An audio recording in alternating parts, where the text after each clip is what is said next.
करें आप सभी। धन्यवाद। कब जागोगे आप लोग? मैं आज आपके पास इसलिए खड़ा हूं कि मैं इस प्रदेश के युवा को जगाने के लिए निकला हूं। मेरे को सरकार ने बहुत सारा जो है ना, मैंने कभी थाने कचहरी का वो नहीं कहा था। आज जो 18 FIR मेरे ऊपर हैं, सिर्फ आवाज उठाने के नाम पर, इस प्रदेश के सब लोगों की आवाज उठाने के नाम पर, विधानसभा में सच्चाई बोलने के नाम पर। मेरा यही कसूर है ना कि मैं आपको गरीब की, किसान की, मजदूर की, छोटे कर्मचारी की, व्यापारी की आवाज विधानसभा में उठाकर इस सरकार के सामने सवाल खड़े करता हूं।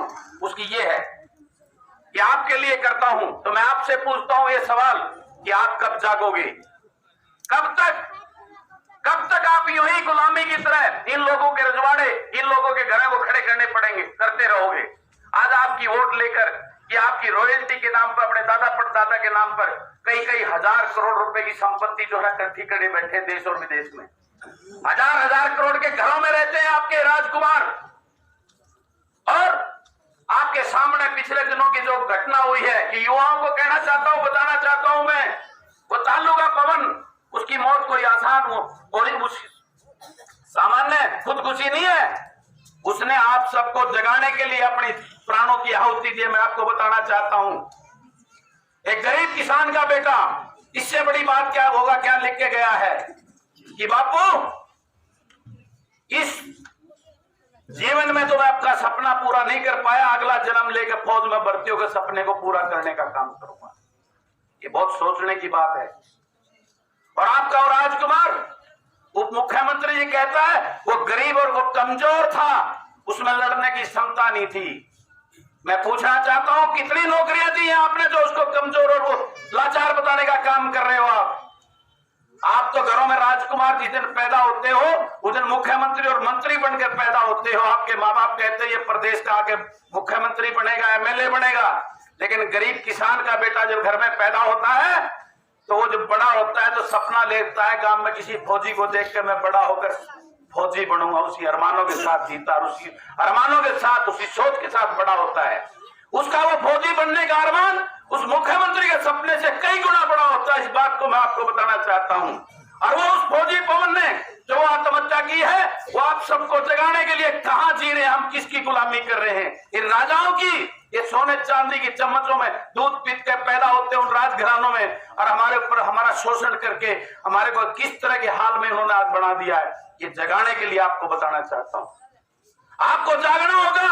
अरे चंद राजघरानों को, इनको बंद करके, इनकी लूट की दुकान बंद करके, जब तक ग्रामीण अंचल के किसी बेटे को, किसान के बेटे को, जिसको उस खुशबू को, मिट्टी की खुशबू का पता हो, गांव के सरकारी स्कूल में पढ़ने का, गांव की तकलीफों को जिसको पहचान। थोड़ा बताइए।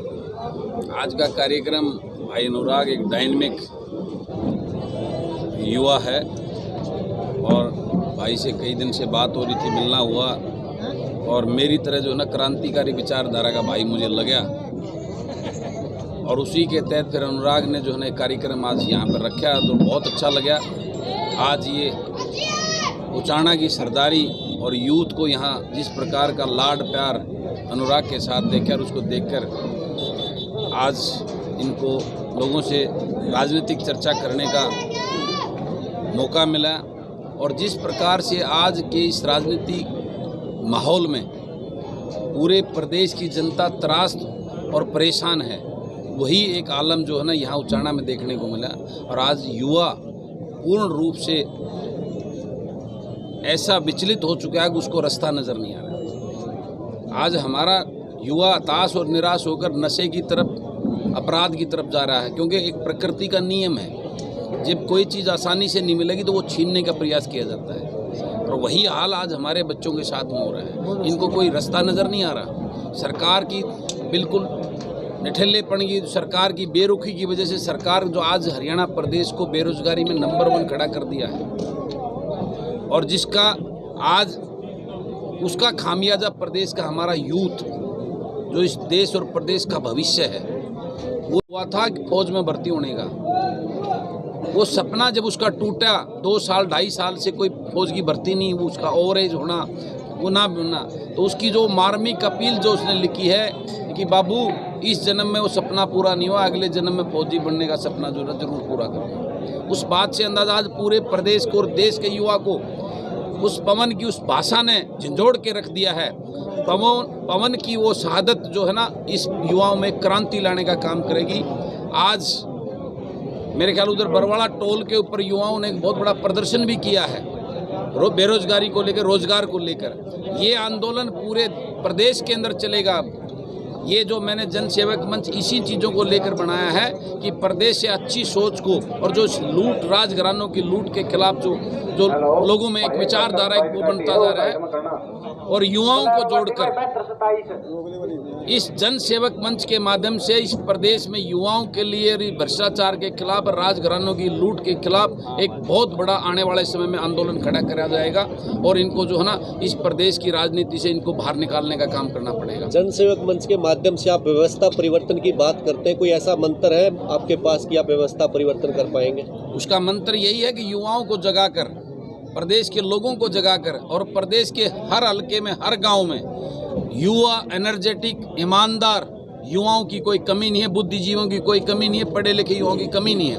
उनको आगे लाकर इस मंच में जोड़कर इस राजनीतिक व्यवस्था को, क्योंकि व्यवस्था तभी परिवर्तन होगी जब राजनीति, क्योंकि राजनीति के माध्यम से सत्ता में बैठकर जब आपके पास सत्ता की चाबी आपके हाथ में होगी, जब वो कलम आपके हाथ में होगी पावर की, तब आप व्यवस्था का परिवर्तन कर सकते हो। रोडों पे बैठकर नारेबाजी करके, धरने प्रदर्शन से सत्ता परिवर्तन नहीं हो सकती। उसके लिए एक बड़ी विचारधारा की लड़ाई लड़नी होगी, इस भ्रष्टाचार के खिलाफ, बेरोजगारी के खिलाफ, और लोगों को जागृत करके एक उस पर लाना होगा। राजनीतिक राजघरानों की लूट की दुकान को बंद करके, ये जो अपने गुलामों को टिकट देकर जो है ना राजनीति का जो ना लोकतंत्र के नाम की बिल्कुल हत्या हुआ कहीं दूर दूर तक नजर नहीं आता, उस व्यवस्था को बदल कर जो है इस प्रदेश को विकास की तरफ ले जाना होगा। कह रहे हैं कि विधायक जी कदे निवे तुक्का मारेगा, लोगों का दूध नहीं काट जाए। बिल्कुल आपका सवाल 100% सही है। वो एक कहावत है ना, दूध का जड़ा शीत ने भी फूंक मार मार पीवा। बिल्कुल ये सवाल होना भी चाहिए और ये डर जायज़ भी है। लेकिन मैं आपको बताना चाहता हूँ, अगर मुझे सत्ता का सुख लेना होता तो मैं निर्दलीय विधायक हूँ। मेरे को तो शुरू से ही मुझे मंत्री पद की ऑफर मिलती आ रही है। मैं उस मंत्री पद को ठोकर मार कर सरकार के खिलाफ खड़ा हूँ, तो इस बात से साबित है। रही बात, ये तो वक्त बताएगा। आज मेरे ऊपर मैं एक छोटा मोटा काम धंधा भी करने वाला हूँ, एक मंत्री पद को छोड़ के भी आ रहा हूँ। आज मैंने थाने कचहरी का, जिसमें मैंने शक्ल तक नहीं देखी थी, आज मेरे पास 15, 16, 17 बल्कि 18 मुकदमे मेरे ऊपर बने हुए हैं। किस बात के लिए? मैं कोई चोर चुक्का लुटेरा तो नहीं, सब राजनीति प्रेरित होकर जो है ना मेरे ऊपर ये सारी चीज़ें, तो ये चीज़ें इस बात को दर्शाती हैं। बाकी रही बात, ये तो समय बताएगा। बिल्कुल उनका शक, उस बात पे मैं हामी भरता हूँ, फूल चढ़ाता हूँ, क्योंकि ऐसी व्यवस्था, ऐसे विश्वासघात उनके साथ शुरू से होते आ रहे हैं। उनका इस प्रकार का सवाल उठना ये स्वाभाविक है। जिस उचाना में आप जनसभा कर रहे हो, उसमें दो लोगों का काफ़ी ज़्यादा दबदबा भी रहा है और काफ़ी लंबा समय उनकी राजनीति उड़क करी भी है, और एक घराना है जो जन्मसिद्ध अधिकार ही समझा है। देखो तो ये घराने ही तो हैं, मैं कहने लग रहा है। ये 5-6 राजघराने हैं जो किसी के अपने दादा परदादा के नाम की रॉयल्टी आज तक वो खा रहा है। लेकिन आज का युवा, सोशल मीडिया आज इतना एडवांस होगा, IT सेक्टर इतना, फेसबुक, यूट्यूब इतना एडवांस चले गए हैं, युवा आज इस बात को समझने लग गया।